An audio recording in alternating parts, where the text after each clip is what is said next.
कह रहा है कि निम्नलिखित समुच्चय को रोस्टर रूप में लिखिए। A equal to X state X एक पूर्णांक है तथा -1 एक्स का जो मान है -1 से बड़ा और इसके बराबर और 9 से छोटा है।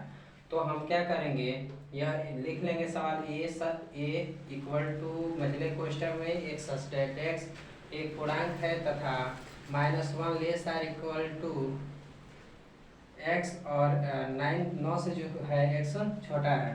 तो यहाँ पे देखेंगे कि ये जो पूर्णांक होगा वो -1 से बड़ा होना चाहिए या इसके बराबर। तो यहाँ देखेंगे जो पूर्णांक है, पूर्णांक क्या होगा, -1 0 1 2 3 4 5 6 7 8 9 क्यों नहीं लेंगे, क्योंकि जो x है वो 9 से छोटा है। जो पूर्णांक हमारा है वह 9 से छोटा है, लेकिन -1 किससे बड़ा और इसके बराबर भी है। अगर यहाँ बराबर है इसलिए -1 भी लिए हैं।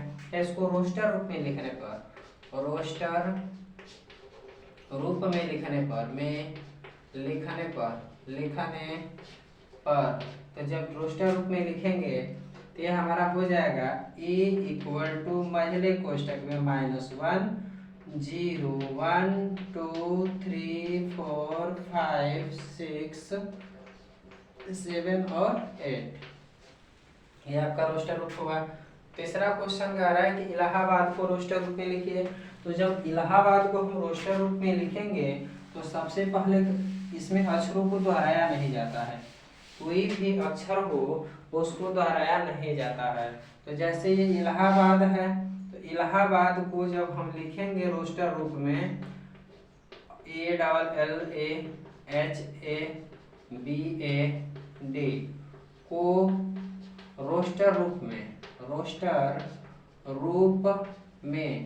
रोस्टर रूप या सारणी रूप या सूची रूप में लिखने पर तो जब लिखेंगे तो हम ये इसको समुच्चय ए देकर, और इसको ए कितनी बार आया है उससे मतलब नहीं है, ए 2 3 बार आया, 4 बार आया है, 1 2 3 और 4, लेकिन एक ही बार लिखा जाएगा। एल यहाँ 2 बार है लेकिन एक ही बार लिखा जाएगा। एच यहाँ 1 बार है तो कोई दिक्कत नहीं, एक ही बार लिखेंगे। और जो बी है आपका 1 बार है तो यहाँ बी हो जाएगा, और डी भी 1 बार है तो ये डी लिख दिया जाएगा। तो यह आप रोस्टर रूप में इसको लिखा गया। यहाँ जो है कभी भी अक्षरों को दोहराया नहीं जा सकता। ये रोस्टर रूप में लिखने के लिए जितने भी ये वर्णमाला हैं, वर्णमाला के जो अक्षर है अक्षरों को कभी दोहराया नहीं जाता है। और दूसरी बात कि यहाँ एक जो अवयव दिया हुआ है, कह रहा है कि हाँ इसमें अवयवों का जैसे ए इक्वल टू, मान लीजिए आप ए इक्वल टू सभी स्वरों के जो समुच्चय हैं ए आई ओ यू दिया है, तो इसमें जो है क्रम का कोई विशेष महत्व नहीं होता है, क्रम का ध्यान नहीं दिया जाता है। यहाँ ई के बाद ए फिर आई फिर यू उसके बाद भी ऊ लिख सकते हैं। इस तरह से हम इसको लिख सकते हैं। तो इलाहाबाद को हमने रोस्टर रूप में इस तरह से लिख दिया।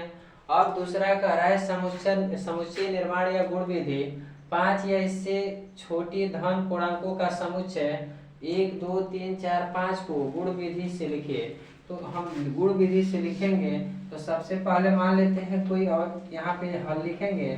माना कि समुच्चय ए है और समुच्चय ए के जो अवयव है इसको हमेशा x के साथ लिखा जाता है, x सच दैट x, और x का जो मान है वह कितना होना चाहिए, 5 या इससे छोटी धन पूर्णांकों का समुच्चय। तो 5 या इससे छोटी तो यह 5 भी होना चाहिए और इससे छोटी धन पूर्णांक होना चाहिए। तो धन पूर्णांक 1 से ही शुरू होगा, 1 2 3 4 और 5, क्योंकि 5 तक होना चाहिए, 5 से छोटी या 5 या इससे छोटा होना चाहिए।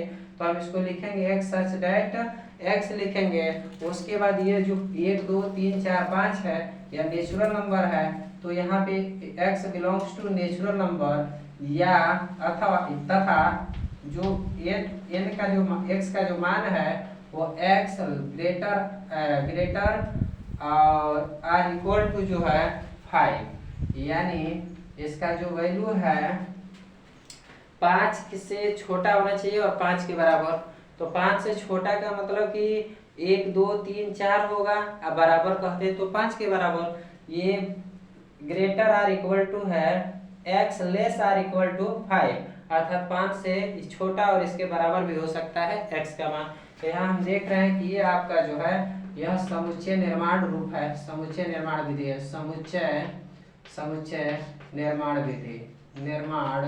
विधि। इसमें और भी क्वेश्चन हम देखते हैं कि यही दो विधि होती है समुच्चय को लिखने के लिए, एक रोस्टर विधि होती है, एक समुच्चय निर्माण या गुण विधि होती है। रोस्टर का ही नाम सारणी या सूची विधि कहते हैं, समुच्चय निर्माण विधि को गुण विधि भी कहते हैं। तो समुच्चय को कितनी विधियों से? दो विधियों से।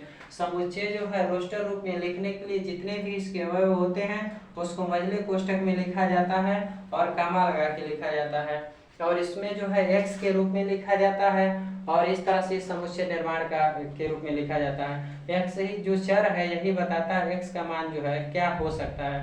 तो यहाँ x यही बता रहा है कि x का मान 5 से कम हो सकता है और इसके बराबर, लेकिन सभी धन पूर्णांकों के लिए कह रहा है। तो धन पूर्णांक जो होते हैं वो 1 2 3 4 5 ऐसे होंगे, तो ये धन पूर्णांक है। ऋण खाता तब माइनस लेते, यहाँ पे धन पूर्णांकों का ही महत्व है।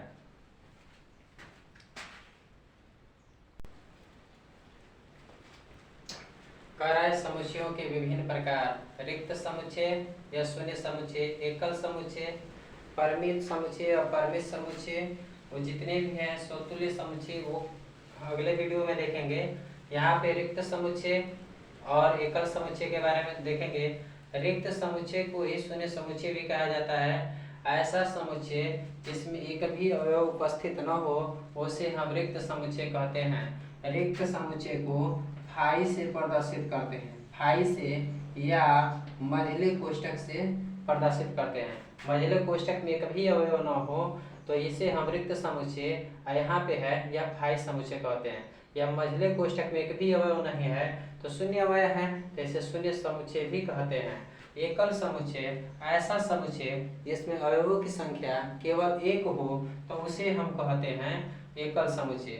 जैसे ये हो गया, इसमें एक है, एक रख दिए एकल समुच्चय है। यहाँ पे शून्य रख दिए तो शून्य भी एक अवयव है और ये भी आपका जो है एकल समुच्चय है।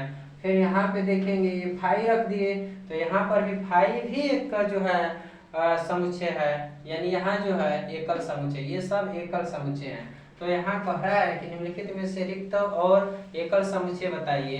तो ये कह रहा है पहला जो है C equal to x such that x natural number जो है x belongs to natural number, तथा कह रहा है कि 0 लेस x लेस 1, अर्थात कहने का मतलब ये है कि वह कौन सी प्राकृतिक संख्या है जो 0 और 1 के बीच में हो।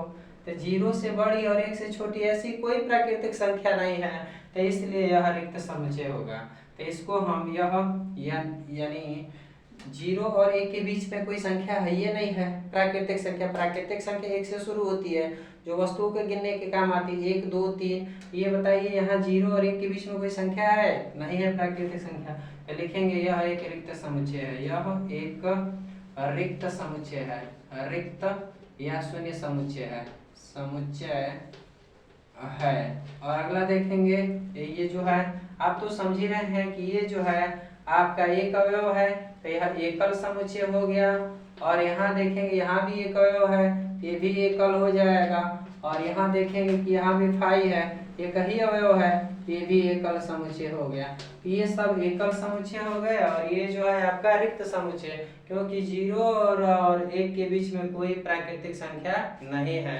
तो इस तरह से आपका हो गया रिक्त समुच्चय और ये एकल समुच्चय।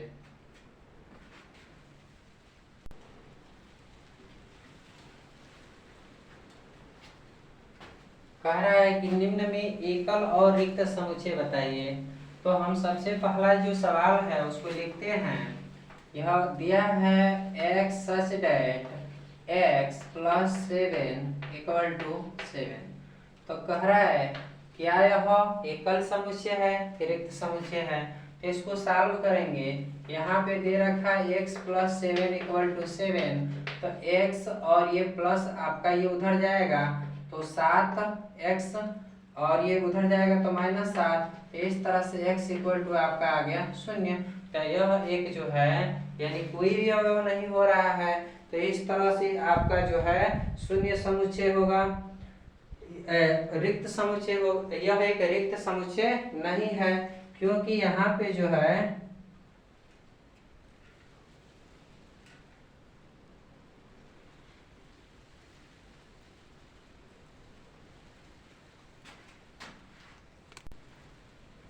यहाँ x का मान क्या आया है 0।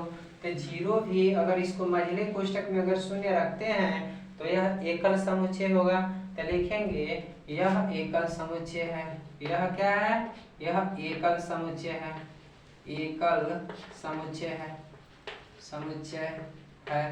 अब नेक्स्ट देखते हैं, दूसरा जो कह रहा है वह है आपका x such that x square equal to 9 और कह रहा है 2x बराबर आपका 4 दिया है। पूछ रहा है कि एकल समुच्चय है या रिक्त समुच्चय है। सबसे पहले करते क्या है, x स्क्वायर इक्वल टू 9 है, तो जब वर्ग हटेगा तो ये प्लस माइनस अंडर रूट में 9 होगा, तो यहाँ x इक्वल टू आपका ±3 आएगा। इसको सॉल्व करेंगे 2x बराबर 4, तो x बराबर ये 2 दूना 4 हो गया, तो x का मान आपका 2 आया। इन दोनों में देख रहे हैं कि कुछ भी उभयनिष्ठ नहीं है, यानी x का मान दोनों में कोई भी उभयनिष्ठ नहीं है, इसलिए यह जो है रिक्त समुच्चय है। क्योंकि यहाँ 3 एक भी यहाँ 3 नहीं है, यहाँ 2 है, तो यहाँ भी नहीं है, तो यहाँ लिखेंगे यह एक रिक्त समुच्चय है। यह एक रिक्त समुच्चय है, समुच्चय है।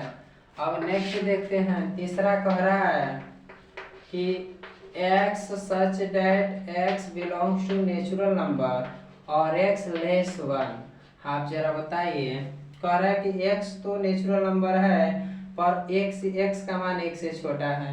तो आप देखिए 1 से छोटी तो कोई प्राकृतिक संख्या होती नहीं है, ये नेचुरल नंबर प्राकृतिक संख्या है, तो एक भी प्राकृतिक 1 से छोटी प्राकृतिक संख्या नहीं है, तो इसे लिखेंगे यह एक रिक्त समुच्चय है।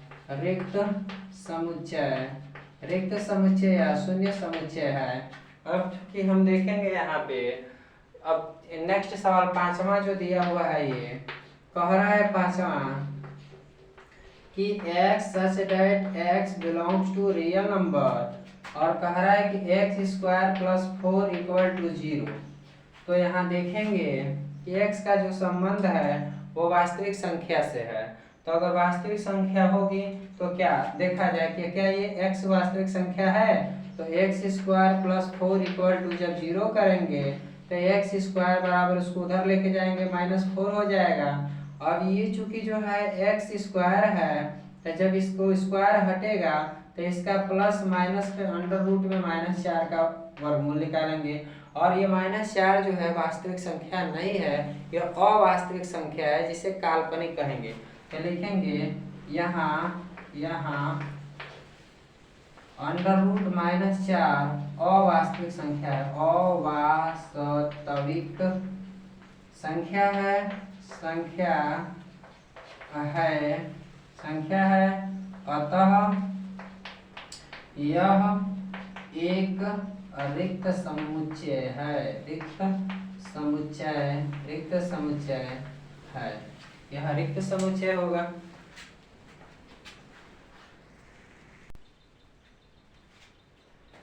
हम तीसरा देखेंगे परिमित समुच्चय और अपरिमित समुच्चय। परिमित समुच्चय क्या होते हैं? वह समुच्चय जिसमें अवयवों की संख्या निश्चित होती है उसे हम परिमित समुच्चय कहते हैं।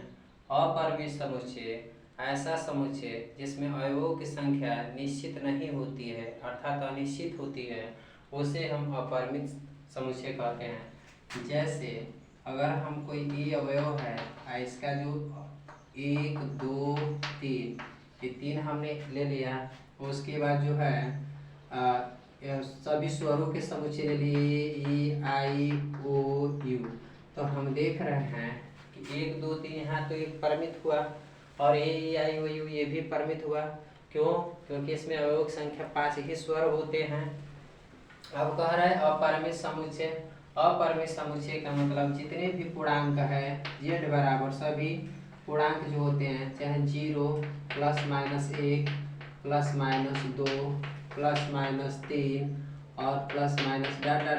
ऐसे बहुत असंख्य हैं।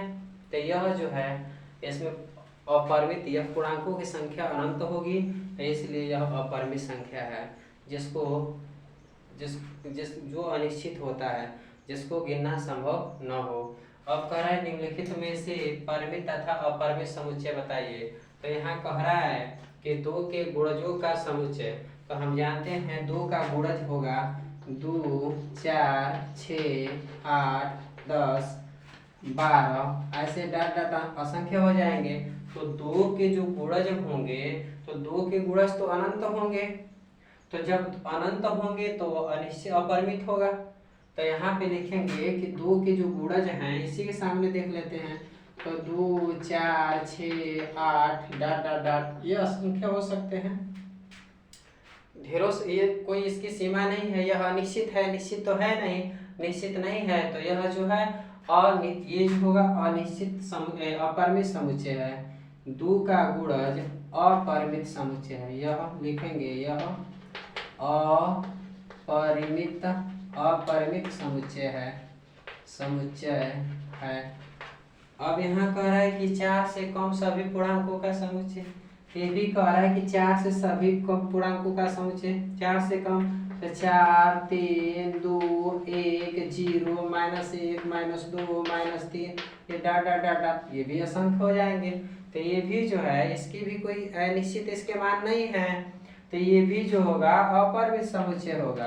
अपरिमित समुच्चय है, ये भी अपरिमित समुच्चय है। कह रहा वर्ष के महीनों का समुच्चय। तो ये तो फिक्स है, वर्ष में जो होते हैं 12 महीना ही होता है। तो 12 महीना होते हैं, 12 महीने, तो ये 12 महीना फिक्स होता है। तो इसलिए यह जो है परिमित समुच्चय होगा। परिमित, क्योंकि एक वर्ष में तो 13 महीने होते नहीं हैं भैया, 14 महीने 15 तो होता नहीं है। एक महीने में 12, एक वर्ष में जो होते हैं 12। कह रहा वर्ष में महीनों की संख्या, एक वर्ष में तो 12 महीने ही होते हैं, एक वर्ष में 10 या 15 दिन होते नहीं, 15 महीने होते नहीं हैं। तो एक वर्ष में टोटल 12 महीने होते हैं, इसलिए यह परिमित समुच्चय है, परिमित समुच्चय है। और एक हफ्ता में दिनों की संख्या। तो एक हफ्ता में दिनों की संख्या सोमवार, मंगल, बुध, बृहस्पति, शुक्र, शनिचर, अथवा यानी देखा जाए तो 7 दिन ही होते हैं, तो वो भी ये क्या है, परिमित समुच्चय होगा। कह रहा है कि x² = 16, क्या ये परिमित समुच्चय है? आइए इसको सॉल्व करते हैं। तो x² बराबर आपका दिया हुआ है 16। अगर मान लेते हैं कि x बराबर निकालेंगे तो ये प्लस माइनस अंडर रूट में 16 हो जाएगा। तो x बराबर ये बाहर निकलेगा तो प्लस माइनस ये 4 होगा। अब 4 जो है x के मान 2 आ गए, एक 4 और एक जो है -4। तो यह जो है यहाँ लिखेंगे ये समुच्चय ए के जो ये फिक्स अवयव हो जाएंगे 4 और -4, क्योंकि यह जो है सीमित है। तो यह जो है यह परिमित समुच्चय है, परिमित समुच्चय है। तो इस तरह से हमने देखा परिमित और अपरिमित समुच्चय। परिमित समुच्चय का मतलब ऐसा समुच्चय जिसमें अवयवों की संख्या निश्चित हो, उसे परिमित समुच्चय कहते हैं।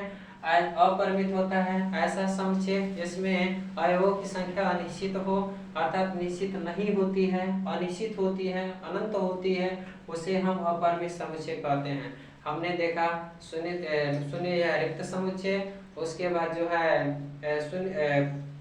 शून्य समुच्चय देखे या रिक्त समुच्चय, एकल समुच्चय देखे, परिमित समुच्चय देख रहे हैं, अपरिमित समुच्चय। नेक्स्ट जो है समतुल्य समुच्चय है, समान समुच्चय भी है।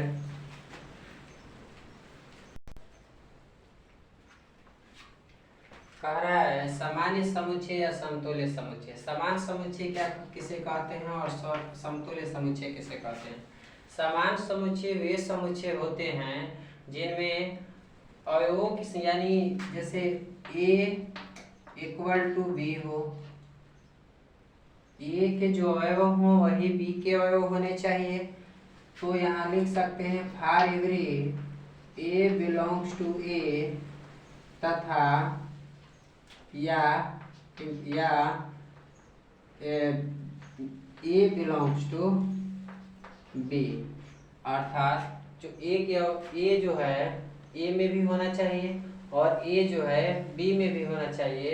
तो ऐसे अवयवों को हम समान समुच्चय कहते हैं। जैसे में और समतुल्य समुच्चय जो होता है, समतुल्य समुच्चय में वो अवयव बराबर होते हैं, बस अवयवों की संख्या बराबर होना चाहिए।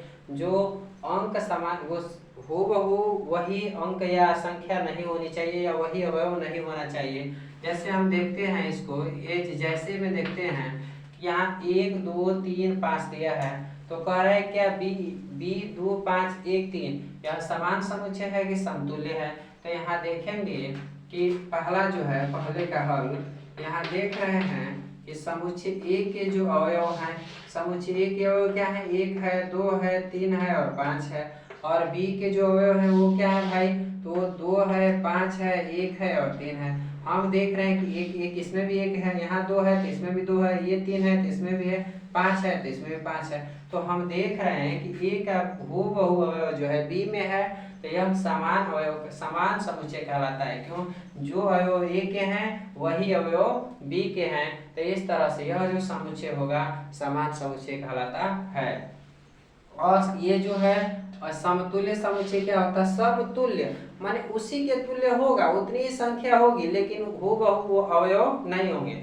जैसे यहाँ पे ए दूसरा क्वेश्चन दिया है, ए बराबर आपका दिया है 1 2 3, इसमें अवयव संख्या 1 2 3 है।